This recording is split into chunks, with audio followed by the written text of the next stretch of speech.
أعوذ بالله من الشيطان الرجيم بسم الله الرحمن الرحيم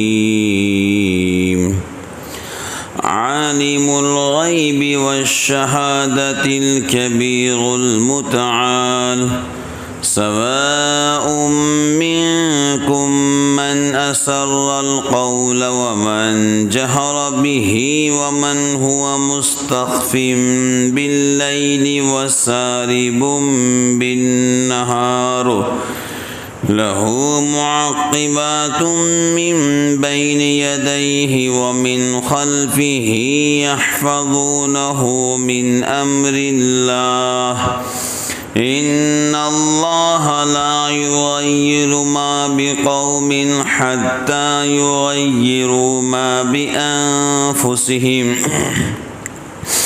وإذا أراد الله بقوم سوءا فلا مرد له وما لهم من دونه من وال۔ جاننے والا، پوشیدہ اور ظاہر کا سب سے بڑا برتر برابر ہے تم میں جو آہستہ بات کہے اور جو کہے پکار کر، اور جو چھپ رہا ہے رات میں اور جو گلیوں میں پھرتا ہے دن کو۔ اس کے پہرے والے ہیں بندے کے آگے سے اور پیچھے سے، اس کی نگہبانی کرتے ہیں اللہ کے حکم سے، اور اللہ نہیں بدلتا کسی قوم کی حالت کو جب تک وہ نہ بدلے جو ان کی جیوں میں ہیں، اور جب چاہتا ہے اللہ کسی قوم پر آفت پھر وہ نہیں پھرتی اور کوئی نہیں ان کا اس کے سوا مددگار۔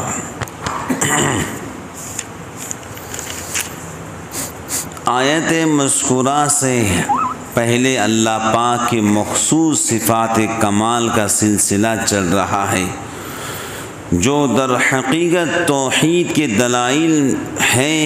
اس آیت میں فرمایا عالم الغیب والشہادہ الکبیر المتعال۔ غیب سے مراد وہ چیز ہے جو انسانی حواس سے غائب ہو، یعنی نہ آنکھوں سے اس کو دیکھا جا سکے، نہ کانوں سے سنا جا سکے، نہ ناک سے سونگا جا سکے، نہ زبان سے چکھا جا سکے، نہ ہاتھوں سے چھو کر معلوم کیا جا سکے۔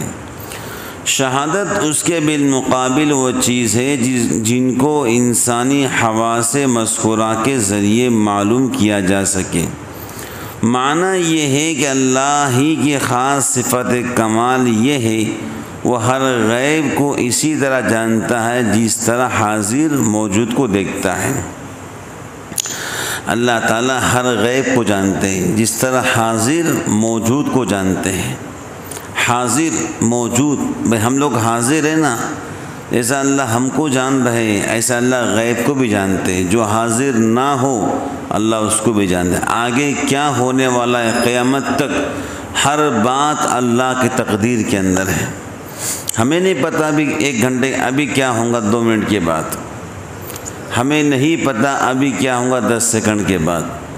ہاں پیچھے کیا ہوا ہے ہم بتا سکتے ہیں، آگے کیا ہونے والا ہے دنیا کا کتنا بھی بڑا عالم دین وہ بتا نہیں سکتا ہے، وہ سب اللہ کے قبضہ قدرت کے اندر ہے۔ اور عالم الغیب صرف اللہ کے ذات، یہ بات ذہن میں رکھو، اللہ ایک ہے۔ اللہ کتنے ہیں؟ اور عالم الغیب بھی ایک ہی ہے۔ اللہ ایک ہے، غیب کا علم ان کے پاس ہے۔ الکبیر، الکبیر کے معنی بڑا اور متعال کے معنی بالا و بلند۔ مراد ان دونوں لفظوں سے یہ ہے وہ مخلوقات کی صفات سے بالا و بلند اور اکبر ہے۔ اللہ تعالیٰ جو صفات مخلوقات کی ہیں ان سے کہیں بالا و بلند ہیں، اونچے ہیں۔ کفار و مشرکین اللہ کے اجمالی طور پر بڑائی اور کبریائی کا تو اقرار کرتے تھے، مگر اپنے قصور فہم سے اللہ تعالیٰ کو بھی عام انسانوں پر قیاس کر کے اللہ کے لیے ایسی صفات ثابت کرتے تھے جو اس کی شان سے بہت بعید ہے۔ جیسے یہود و نصارہ نے اللہ کے لیے بیٹا ثابت کیا، وقالت اليہود عزیر ابن اللہ وقالت النصارى مسیح ابن اللہ، یہود نے عزیر علیہ السلام کو اللہ کا بیٹا تسلیم کیا اور نصارہ نے عیسیٰ علیہ السلام کو اللہ کا بیٹا ثابت کیا۔ بات سمجھ گئے؟ اور اللہ رب العالمین ان سب سے پاک ہیں۔ اب کچھ لوگوں نے یہ کہا کہ اللہ کو جسم ہے، ہاتھ ہے، پیر ہے، کیا ہے؟ ہاتھ ہے، پیر ہے، جسم ہے، اور کسی نے جہت اور سمت کو ثابت کیا، حالانکہ وہ ان تمام حالات و صفات سے بالا و بلند اور منزہ ہے۔ حضور نے کہا اللہ نور ہے، کیا ہے؟ اللہ نور السماوات والارض، اللہ نور ہے زمین اور آسمان کا، کیا؟ اللہ نور ہے۔ وَلِلَّهِ الْمَشْرِقُ فَأَيْنَمَا تُوَلُّوا فَثَمَّ وَجْهُ اللَّهِ، جدھر تو سمت کریں گا ادھر تو اللہ کو پائیں گا۔ بات سمجھ گئے؟ تو میرا اللہ بیٹے سے پاک ہے، میرا رب بیٹیوں سے پاک ہے۔ مشرکین نے کہا فرشتے اللہ کی بیٹیاں ہیں، حالانکہ اللہ بیٹیوں سے پاک ہے، پورے کائنات کو اللہ نے پیدا کیا ہے، لیکن ان کی کوئی بیوی نہیں ہے، ان کا کوئی بیٹا نہیں ہے، ان کی بیٹی نہیں ہے، وہ کھانے سے پاک ہے، سونے سے پاک ہے، پینے سے پاک ہے، اونگنے سے پاک ہے۔ بس سمجھ گئے؟ لا تأخذہ سنۃ ولا نوم، تیرا رب سوتا بھی نہیں، اونگتا بھی نہیں۔ ابھی کچھ لوگ اونگتے ہیں، کیا کرتے ہیں بولو؟ اونگتے ہیں۔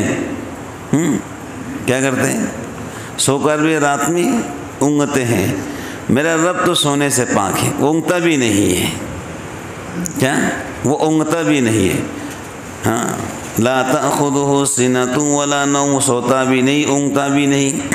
بس سمجھ گئے؟ تو مشرکین نے کہا اللہ کو جسم ہے، اللہ جسم سے پاک و صاف ہے، اللہ نور ہے، روشنی ہے۔ سبحان اللہ عما یصفون، اللہ خود قرآن میں کہتے ہیں، یعنی پاک ہے اللہ ان صفات سے جو لوگ یہ بیان کرتے ہیں۔ کون سا؟ عزیر اللہ کے بیٹے، عیسیٰ اللہ کے بیٹے، یہ سب اللہ پاک و صاف ہیں۔ عالم الغیب والشہادہ میں نیز اس سے پہلی آیت اللہ یعلم ما تحمل کل انثی میں اللہ پاک کے کمال علمی کا بیان تھا۔ اب اس دوسرے جملے الکبیر المتعال میں کمال قدرت و عظمت کا ذکر ہے کہ اس کی طاقت و قدرت انسانی تصورات سے بالاتر ہے۔ اس کے بعد کی آیت میں بھی اسی کمال علمی اور کمال قدرت کو ایک خاص انداز سے بیان فرمایا۔ سواء منکم من اسر القول ومن جہر به ومن هو مستخف باللیل وسارب بالنہار۔ اسر القول سے اسرار سے بنا ہے جس کے معنی خفیہ کلام اور جہر کے معنی اعلانیہ کلام کے ہیں۔ جو کلام انسان کسی دوسرے کو سنانے کے لیے کرتا ہے اسے جہر کہتے ہیں، جو خود اپنے آپ کو سنانے کے لیے کرتا ہے اس کو سر کہا جاتا ہے۔ مستخفن کے معنی چھپنے والا، سارب کے معنی آزادی بے فکری سے راستے پر چلنے والا۔ معنی آیت کی یہ ہے اللہ پاک کے علم و محیط کی وجہ سے اس کے نزدیک خفیہ کلام کرنے والا اور بلند آواز سے بات کرنے والا دونوں برابر ہیں۔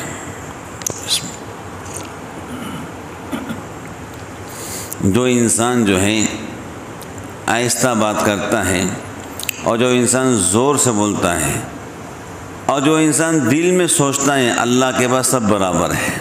زور سے بولو یا آہستہ بولو یا دل میں سوچو، اللہ تعالیٰ سب جانتے ہیں۔ بات سمجھ گئے نا؟ اور جو شخص رات کے اندھیرے میں چلتا ہے اور جو بندہ دین کے اجالے میں چلتا ہے، اللہ کے پاس دونوں برابر ہیں۔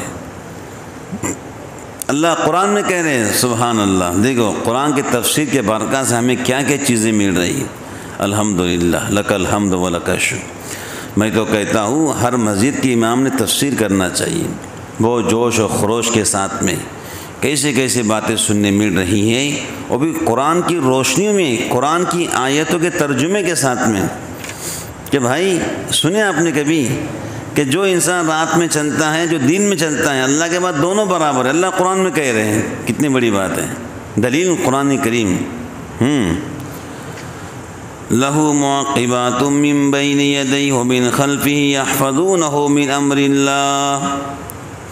معنی آیت کے یہ ہے، ہر شخص خواہ اپنے کلام کو چھپاتا ہو یا ظاہر کرنا چاہتا ہے، اسی طرح اپنے چلنے پھرنے کو رات کی تاریکیوں کے ذریعے مخفی رکھنا چاہے یا کھلے بندوں سڑکوں پر پھرے، ان سب انسانوں کے لیے اللہ کی طرف سے فرشتوں کی جماعت مقرر ہے۔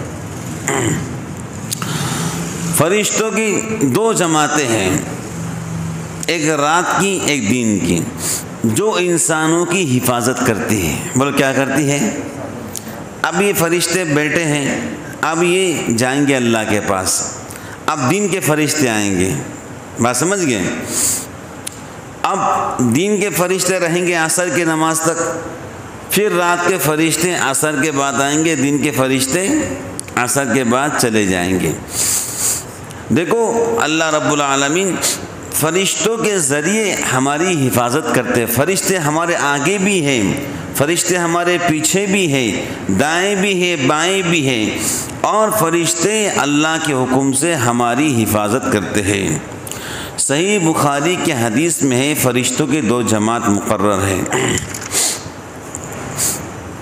ایک رات کی ایک دن کی۔ ابو داؤد کے ایک حدیث میں ہے، حضرت علی رضی اللہ تعالی عنہ سے مذکور ہے، ہر انسان کے ساتھ کچھ حفاظت کرنے والے فرشتے مقرر ہیں جو اس کی حفاظت کرتے رہتے ہیں کہ اس کے اوپر کوئی دیوار گر نہ جائے، وہ انسان گڑھے میں گر نہ جائے، غار میں گر نہ جائے، یا کوئی جانور اس کو تکلیف نہ دے، کوئی انسان اس کو تکلیف نہ پہنچائے۔ البتہ جب حکم الہی کسی انسان کو بلا و مصیبت میں مبتلا کرنے کے لیے نافذ ہو جاتا ہے تو محافظ فرشتے وہاں سے ہٹ جاتے ہیں۔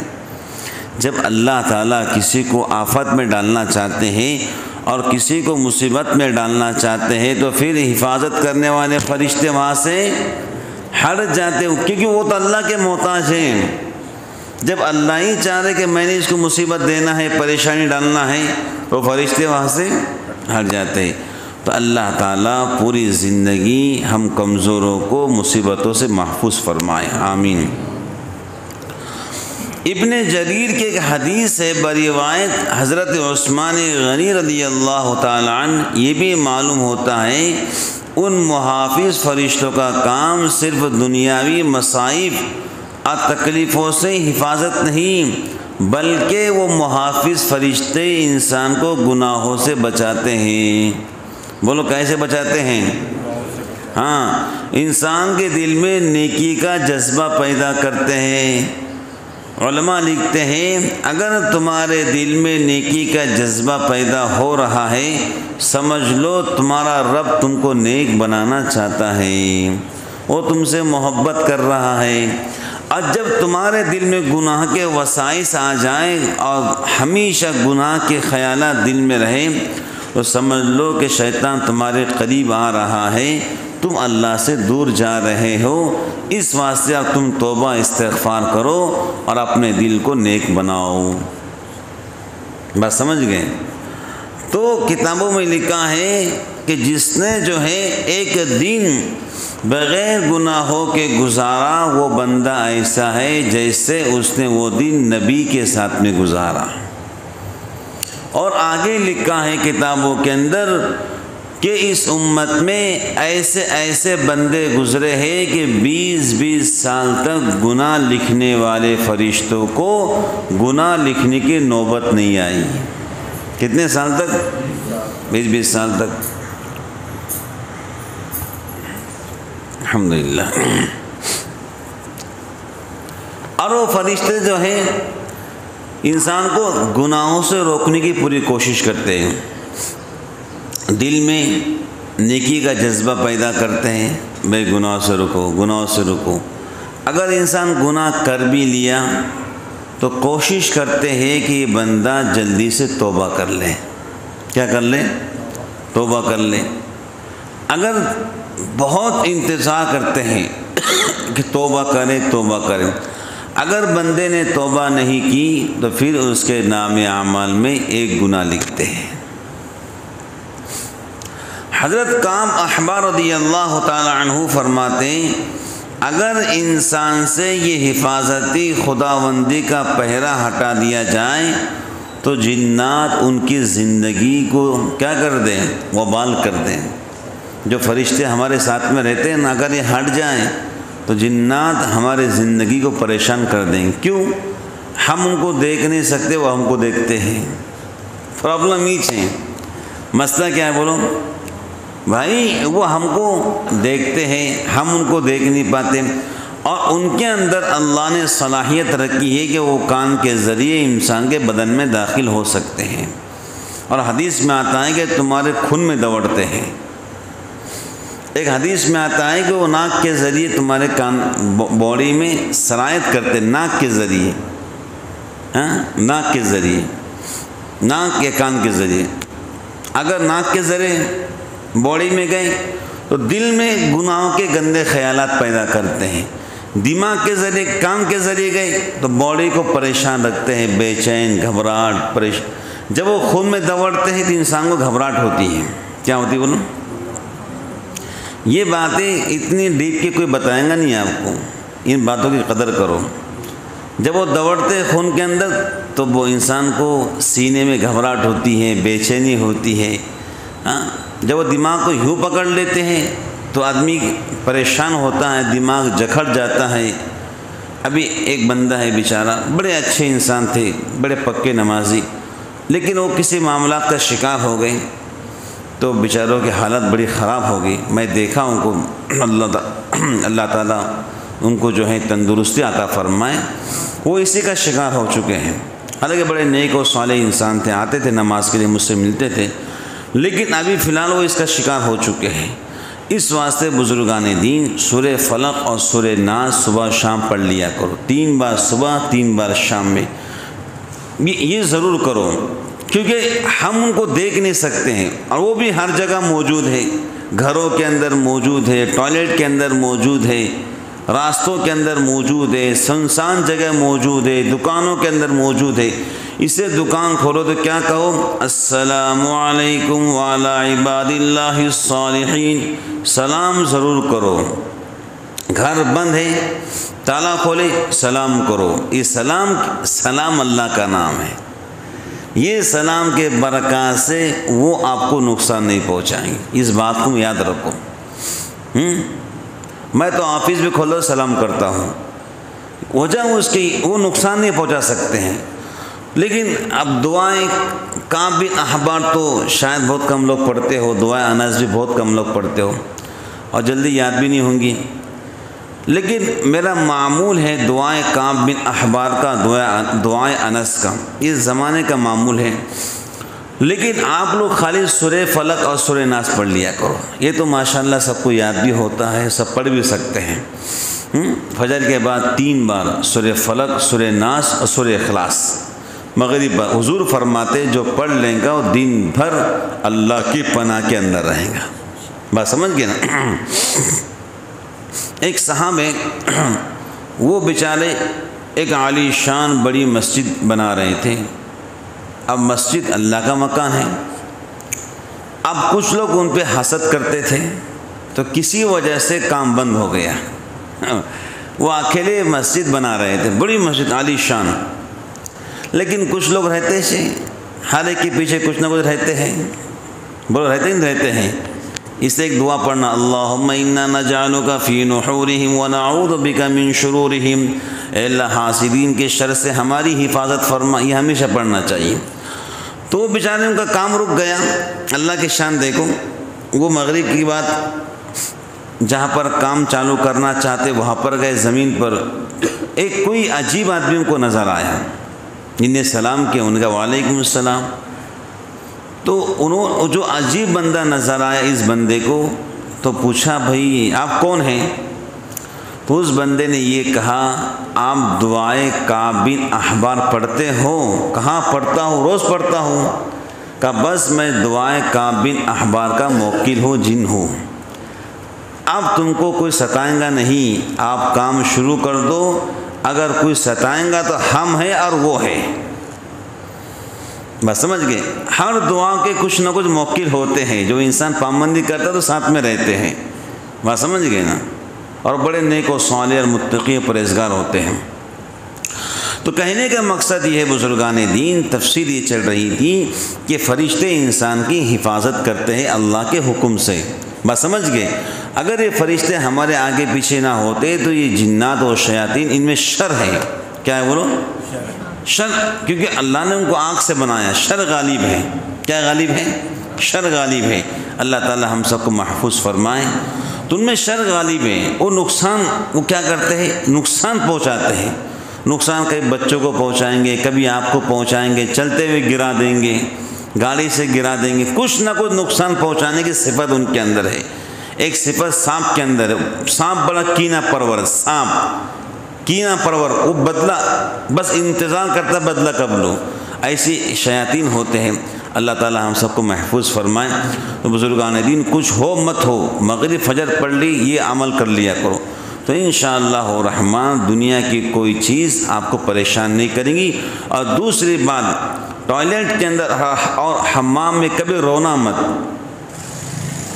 حمام اور ٹوائلٹ میں کبھی رونا مت، جو وہاں پر روئیں گا وہ پریشان ہو جائیں گے، اس بات کو یاد رکھو، جو وہاں پر روئیں گا وہ پریشان ہو جائیں گا۔ اور تھکنا مت زیادہ ٹوائلٹ کے اندر کبھی، کیونکہ وہ لوگ وہاں پر موجود ہیں، بات سمجھ گئے۔ اور حدیث میں آتا ہے کہ تم دعا پڑھ کے جاؤ تاکہ ان کے تمہارے بیچ پردہ ہو جائے، کیا ہو جائے بھائی؟ اب ایک خاندان ٹوائلٹ کے اندر موجود ہے، ٹھیک ہے، مرد بھی ہے، بچے بھی ہیں، بوڑھے بھی ہیں، اگر کوئی انسان ان کے سامنے برہنہ ہوگا تو غصہ نہیں آئے گا؟ بھائی غصہ آئے گا نا، میری لیڈی کے سامنے برہنہ ہو رہا ہے کر کے۔ حدیث میں آتا ہے تم دعا پڑھو، میقات میں لکھا ہے آسمان سے ایک پردہ آتا ہے تمہارے ان کے بیچ میں، اب وہ تم کو دیکھ نہیں سکتے، تم کو دیکھ نہیں سکتے۔ اس سے حدیث میں آتا ہے جب بھی جاؤ ٹوپی پہن کر جاؤ، خواتین اوڑھنی اوڑھ کر جائے، کیا اوڑھنی اوڑھ کر جائے، کھلے، وہ خود کہتے جو کھلا سر اندر آتا ہے اور جو بغیر دعا کے اندر آتا ہے ہم اس پر حاوی ہوتے ہیں، کیا ہوتے ہیں؟ اللہ محفوظ فرمایا۔ کئی لوگوں میں دیکھا ہو بہت پریشان، دیکھو اللہ اللہ توبہ استغفار، کئی لوگوں کو پریشان دیکھا ہو۔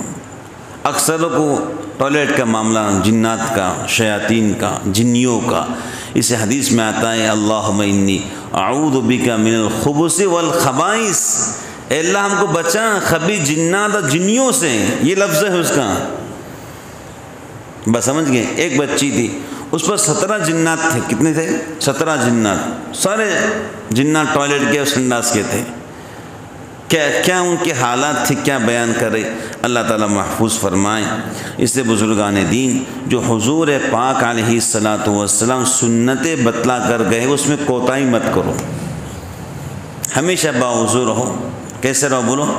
باوضو رہو، باوضو رہوں گے تو انشاءاللہ کوئی آپ تک پہنچ نہیں پائے گا۔ تیسری بات، مسواک رکھو ساتھ میں، کیا رکھو بھئی؟ جو بندہ دعاؤں کا اہتمام نہیں کرتا وہ ساتھ میں مسواک رکھے، کیا رکھے؟ مسواک، کم سے کم مسواک ساتھ میں رکھے، جو دعاؤں کا اہتمام نہیں کر پاتا ہے، مسواک، بات سمجھ گئے نا؟ تو انشاءاللہ الرحمن یہ وہ ساری چیزیں ہیں جن کے ذریعے انسان جنوں اور شیاطین سے بچ سکتا ہے۔ آخری بات بتلا دیتا ہوں بزرگان دین، اکثر بڑی بیماریاں جنات اور شیاطین کے اثر سے پیدا ہوتی، کینسر ہے، گردے خراب ہو جانا، لیور کا ڈیمیج ہو جانا، اللہ محفوظ فرمائے۔ یہ اکثر ان کے طرف سے ہوتا ہے۔ بات سمجھ گئے نا؟ اس واسطے بزرگان دین آیت الکرسی کی پابندی کرو، کرتے ہیں انشاءاللہ۔ جو دن بھر میں کم از کم ہمارے مشائخ لکھتے 25 بار آیت الکرسی پڑھ لیں گا تو سارے جنات اس کو اپنا بادشاہ بنا لیں گے۔ کم سے کم 25 بار جو دن بھر میں آیت الکرسی پڑھ لیں گا، پاک ہو کے ناپاک ہو، سارے جنات اس کو اپنا بادشاہ بنا لیں گے۔ بات سمجھ گئے؟ یہ مشائخ کی بات ہے، حدیث نہیں، مشائخ کی بات ہے۔ اور حدیث میں آتا ہے جو آیت الکرسی پڑھ لیتا ہے ایک نماز میں، دوسری نماز تک اگر اس کی موت آتی ہے تو ایک قدم دنیا میں، دوسرا قدم جنت کے اوپر، ایک قدم موت پر، دوسرا قدم جنت کے اندر۔ تو آیت الکرسی کی پابندی کرو۔ میرا معمول کئی سالوں سے میں سوتے وقت میں 7 بار آیت الکرسی پڑھتا ہوں۔ ایک کسی عالم نے مجھے تحفہ دیا تھا، اور ہر نماز کے بعد بھی آیت الکرسی بہت پابندی سے پڑھتا ہوں، چاہے کچھ بھی ہو جائے آیت الکرسی نہیں چھوڑتا الحمدللہ۔